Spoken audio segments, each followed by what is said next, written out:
Welcome to A Year of War and Peace. I'm your host, Brian E. Denton. A Year of War and Peace is a daily, year-long, chapter-by-chapter reading of and meditation on Leo Tolstoy's epic novel, War and Peace. In these videos and podcasts, you'll be treated to a free reading of one chapter per day of the novel, plus a reflective essay I've written individually tailored to that day's chapter.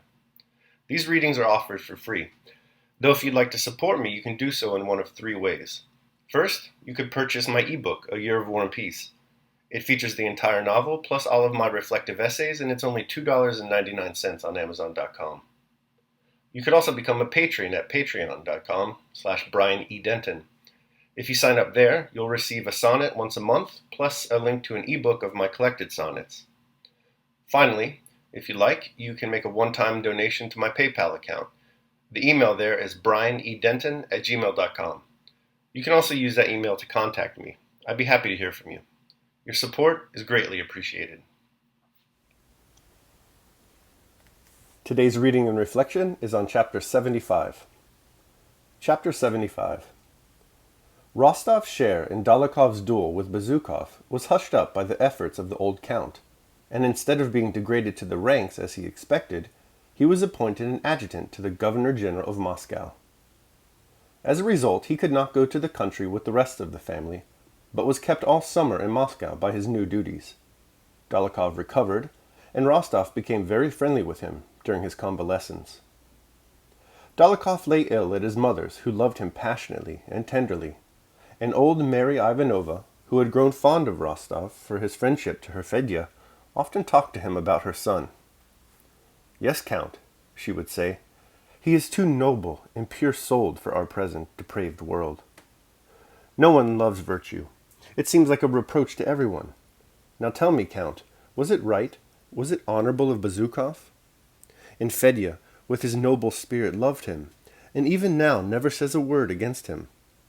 Those pranks in Petersburg, where they played some tricks on a policeman, didn't they do it together? And there, Bezúkhov got off scot-free, while Fedya had to bear the whole burden on his shoulders. Fancy what he had to go through. It's true he has been reinstated, but how could they fail to do that? I think there were not many such gallant sons of the fatherland out there as he. And now, this duel. Have these people no feeling or honor? Knowing him to be an only son, to challenge him and shoot so straight? It's well God had mercy on us. And what was it for? Who doesn't have intrigues nowadays? Why, if he was so jealous, as I see things, he should have shown it sooner. But he lets it go on for months. And then to call him out, reckoning on Fedya not fighting because he owed him money. What baseness! What meanness! I know you understand Fedya, my dear Count. That, believe me, is why I am so fond of you. Few people do understand him. He is such a lofty, heavenly soul." Dólokhov himself, during his convalescence, spoke to Rostov in a way no one would have expected of him. "I know people consider me a bad man," he said. "Let them. I don't care a straw about anyone but those I love. But those I love so that I would give my life for them, and the others I'd throttle if they stood in my way. I have an adored, a priceless mother, and 2 or 3 friends, you among them, and as for the rest, I only care about them insofar as they are harmful or useful. And most of them are harmful, especially the women. Yes, dear boy," he continued, "I have met loving, noble, high-minded men, but I have not yet met any women, countesses or cooks, who are not venal. I have not yet met that divine purity and devotion I look for in women. If I found such a one, I'd give my life for her. But those—" and he made a gesture of contempt.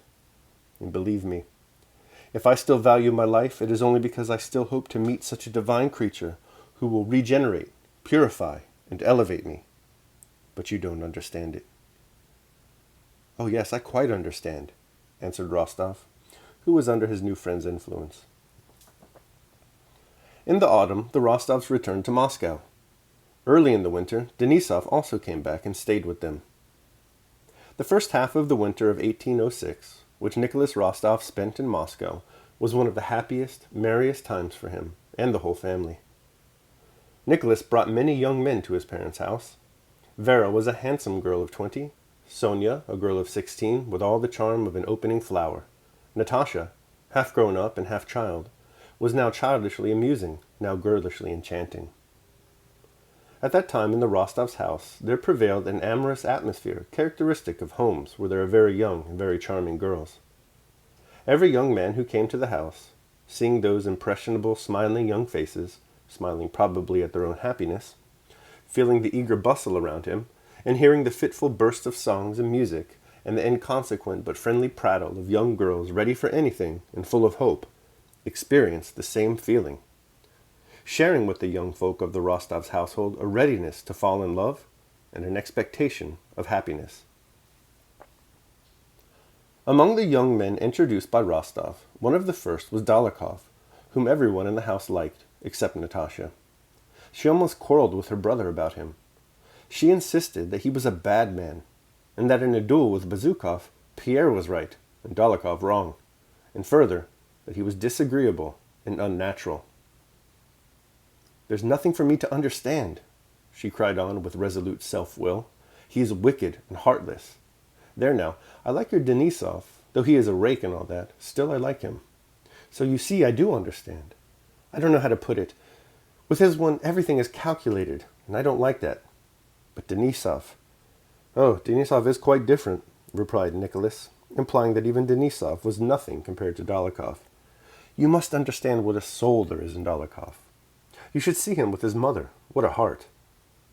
"Well, I don't know about that, but I am uncomfortable with him. And do you know he has fallen in love with Sonia?" "What nonsense!" "I am certain of it. You'll see." Natasha's prediction proved true. Dólokhov, who did not usually care for the society of ladies, began to come often to the house, and to question for whose sake he came, though no one spoke of it, was soon settled. He came because of Sonia. And Sonia, though she would never have dared to say so, knew it, and blushed scarlet every time Dólokhov appeared. Dólokhov often dined at the Rostovs, never missed a performance at which they were present, and went to Iogil's balls for young people, which the Rostovs always attended. He was pointedly attentive to Sonia, and looked at her in such a way that not only could she not bear his glances without coloring, but even the old countess and Natasha blushed when they saw his looks. It was evident that this strange, strong man was under the irresistible influence of the dark, graceful girl who loved another. Rostov noticed something new in Dólokhov's relations with Sonia, but he did not explain to himself what these new relations were. "They're always in love with someone," he thought of Sonia and Natasha. But he was not much at ease with Sonia and Dólokhov as before, and was less frequently at home. In the autumn of 1806, everybody had again begun talking of the war with Napoleon, with even greater warmth than the year before. Orders were given to raise recruits, 10 men in every 1,000 for the regular army, and besides this, 9 men in every 1,000 for the militia. Everywhere, Bonaparte was anathematized, and in Moscow, nothing but the coming war was ever talked of. For the Rostov family, the whole interest of these preparations for war lay in the fact that Nicholas would not hear of remaining in Moscow, and only awaited the termination of Denisov's furlough after Christmas to return with him to the regiment. His approaching departure did not prevent his amusing himself, but rather gave zest to his pleasures. He spent the greater part of his time away from home, at dinners, parties, and balls. All right, that concludes my reading of chapter 75. I'll now proceed to my reflection on the same. A Year of War and Peace, Day 75. The Leaf and the Rake. The leaf doesn't object to which way the wind blows, but the human animal is outraged over insignificant things like internet comments, traffic, and the Oxford comma. Despite the millennia of collective experience we've had with disappointment, it's still very easy to upset us. One would think that by now we would have developed at least a few automatic constructive coping strategies to employ when confronted with troublesome situations. Instead, it seems as if we're fated to respond much like Nicholas Rostov does in today's reading when presented with just the slightest amount of discomfort. Things start out nicely enough for Nicholas. We learn that his position of privilege in Russian society grants him immunity from any repercussions for the part he played in the duel between Pierre and Dólokhov. In addition, he develops what appears to be a solid friendship with Dólokhov as he nurses the wounded through his convalescence. Finally, We're even told that the first half of the winter of 1806 is, quote, one of the happiest, merriest times for him and his whole family, end quote. But this domestic bliss is short-lived because, much like Clarissa Harlowe finds to her dismay within her own family, Rostov soon discovers jealousies and uneasiness in every breast, where all before was unity and love. The problem, at least as Rostov sees it, is that Dolokhov, after being introduced to the family, starts crushing on Sonia pretty hard. Natasha, perceptive young woman that she is, brings this to Nicholas's attention. She also tells her brother that she doesn't like Dolokhov. She thinks he's disagreeable and unnatural. Look at Nicholas's response to this news. He withdraws from family life. He spends less time at home, despite, as we've been told, how great this time with his family really is. And he spends more time at parties instead.